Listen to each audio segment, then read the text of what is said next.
Alors aujourd'hui, je vous emmène aux Vannes. Alors les Vannes, c'était la destination ultime qui mettait votre courage à rude épreuve. Si vous en reveniez, évidemment, vous étiez automatiquement intégré dans la bande à Casquis. C'était l'épreuve du super champion, les Vannes. Alors pour y aller, c'était un chemin qui était extrêmement compliqué et seul Denis Casquis le connaissait. Comment il l'avait connu, ça, nul ne peut le savoir. Alors pour aller aux Vannes, il fallait d'abord traverser le Bras-Mort. Alors le Bras-Mort, c'était un Bras-Mort de rivière, donc c'était de la vase noire qui... Il y avait même une petite bulle qui remontait là, de cette vase-là. C'était vraiment inquiétant. Et il y avait un tronc d'arbre qui passait au-dessus de ce Bras-Mort. Il fallait faire aussi une sorte de numéro d'équilibriste pour passer de l'autre côté sans tomber dans cette vase. Et d'ailleurs, on pensait tous que celui qui tombait dans la vase, on le perdrait à jamais, qu'il allait être englouti dans ce cloaque abject. Les vannes, quant à elles, une fois qu'on les avait trouvées, ça se présentait sous la forme d'un barrage. D'un côté, sur une petite rivière, donc un barrage en pierre, relativement étroit, avec un petit muret, puis une porte qui pouvait s'ouvrir à crémaillère pour irriguer les champs. Donc d'un côté, l'eau était très, très calme, relativement profonde, on ne connaissait pas foncièrement la profondeur exacte, et de l'autre côté, elle était assez bouillonnante. Donc il fallait passer là vraiment avec un numéro d'équilibriste sur ce petit muret pour se rendre de l'autre côté des vannes en zone sécurisée. Parce qu'évidemment, on était absolument certain qu'aucun curé, aucun surveillant ne pouvait franchir ce muret et que donc, en franchissant, nous, les vannes, on allait être absolument tranquille pour faire nos réunions de l'autre côté. Alors je vous emmène sur le chemin des vannes. Chapitre 4. Les vannes. Le chemin des vannes était long et périlleux. D'abord, il fallait passer l'obstacle du tronc au-dessus du bras mort de la rivière. Le tronc n'était pas large et branlait dangereusement au-dessus de cette fange nauséabonde. Nous avions tous convenu que celui qui tombait là-dedans disparaîtrait à jamais dans ce cloaque visqueux aux profondeurs abyssales. Une fin atroce dont la perspective nous faisait serrer les fesses à chaque traversée. De l'autre côté du bras mort, c'était l'île. Une vraie petite île avec le bras mort d'un côté et la rivière bien vivante de l'autre. C'était notre quartier général d'été, notre refuge dans lequel nous cachions nos réserves de clopes et de biscuits de guerre. Pour continuer vers la piste des vannes, il fallait traverser la grande forêt. Mais il n'y avait plus de sentier. Seul Casquis savait interpréter ce chemin défendu et il ne se trompait jamais. D'autres s'étaient essayés à trouver cette voie secrète, mais s'étaient perdus dans les profondeurs de la forêt maléfique. Il avait fallu une expédition des pairs pour les retrouver. Casquis ordonna l'arrêt d'un geste de la main. Les vannes et leur mystère étaient là, devant nous. Il s'agissait en fait d'un petit barrage de pierre percé en son centre d'une porte de bois qui s'ouvrait avec un système de crémaillère pour irriguer les champs.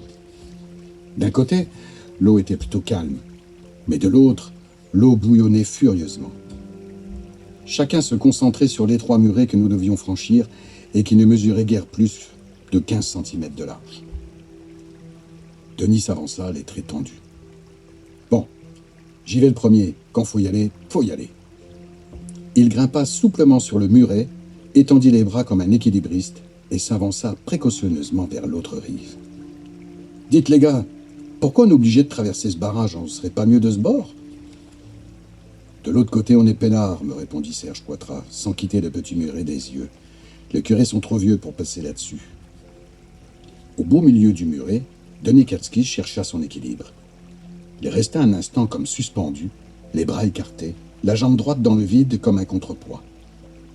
Il pencha dangereusement vers les gros bouillons, tout le monde retenait son souffle. On ne pouvait pas nous permettre de le perdre. Nous n'aurions pas été capables de revenir. Robert Le Fur et Serge Poitras traversèrent précautionneusement, lentement, très lentement, surtout Robert. Henri Niquet fit le signe de croix avant de passer, c'était du sérieux, car même à l'église, il ne se signait jamais. Vint le tour de Marcel Ricot. Il avait soigneusement laissé passer les autres pour retarder l'inévitable jusqu'au dernier moment. Il grimpa sur l'étroit muret et avança pas à pas. Il ne quittait pas ses pieds des yeux et s'était mis à trembler comme une feuille. Marcel avait franchi la moitié de la digue quand il perdit l'équilibre et tomba à califourchon sur le muret.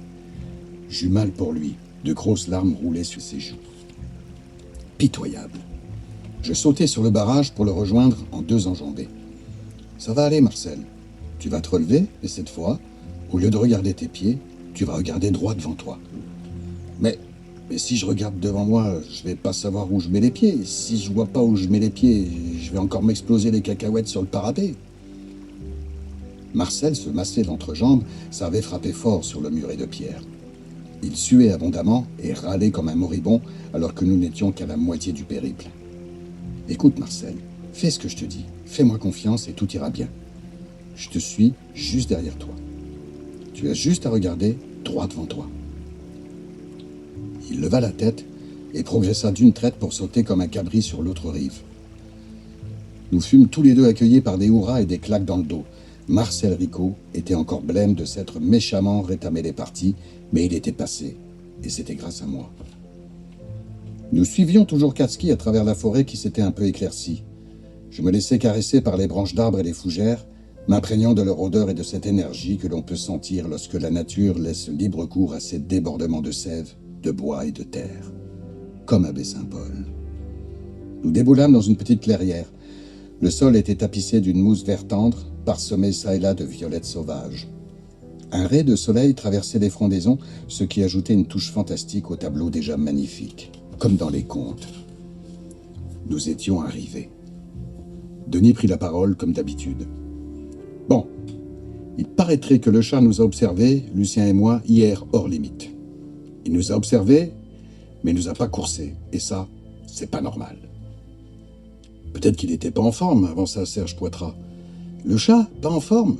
Tu rigoles ou quoi? » Non, il se trame quelque chose de bizarre. Le Fur a raison, il va falloir être plus prudent. Cette semaine, on va rester dans nos planques à l'intérieur. Comme ça, il va croire qu'on va plus hors limite et il va se calmer le pompon. On va aller à la planque derrière l'horloge. Je demandais à tout hasard si Katski parlait bien de la grosse horloge, celle juste au-dessus du bureau du Dirlo et de ses appartements. « T'en vois une autre, l'Indien ?» me répondit Katski sèchement. Les autres pouffèrent, il n'y avait qu'une seule horloge, énorme, qui donnait sur un grenier dans lequel étaient entreposés des tonnes de vieux livres désuets, juste au-dessus des appartements du pétainiste de Dirlo. Vous voulez connaître la suite de toutes ces aventures? Eh bien, abonnez-vous!